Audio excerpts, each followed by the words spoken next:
In Minneapolis are outraged after an ICE agent shot and killed a 37-year-old woman in her car yesterday. Crowds gathered last night holding a vigil for the woman. A makeshift shrine of flowers and candles was placed on a patch of snow near where the shooting happened. Speakers at the vigil called the actions of the federal officers unacceptable and the direct result of a militarized state with no accountability. They also called for charges against the ICE officer, and we're now joined by WAND's Caroline Reese to break down what happened. Caroline, what do we know so far about the victim?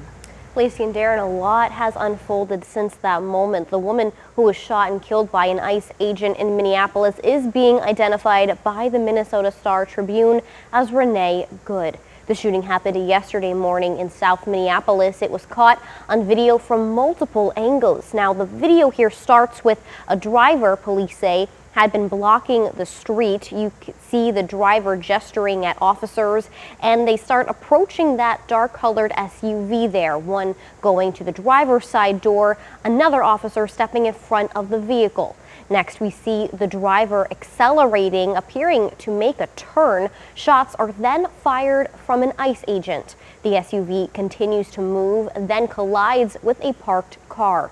This immediately led to a massive law enforcement presence at the scene and protesters standing off with ICE agents. One witness of the shooting explains what he saw.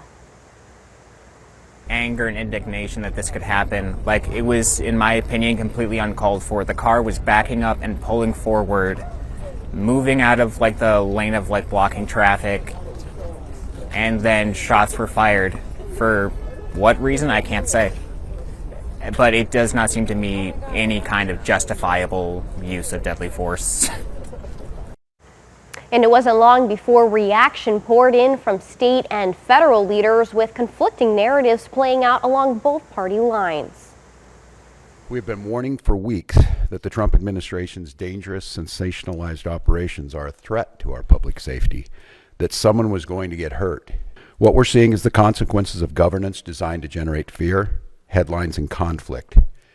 It's governing by reality TV, and today that recklessness cost someone their life.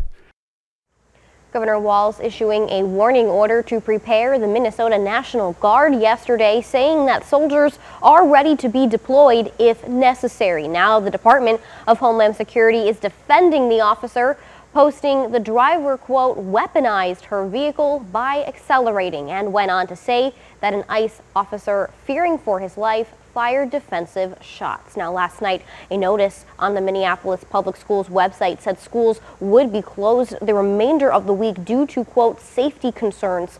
Live in studio, Caroline Reese, WAND News. Thank you so much, Caroline.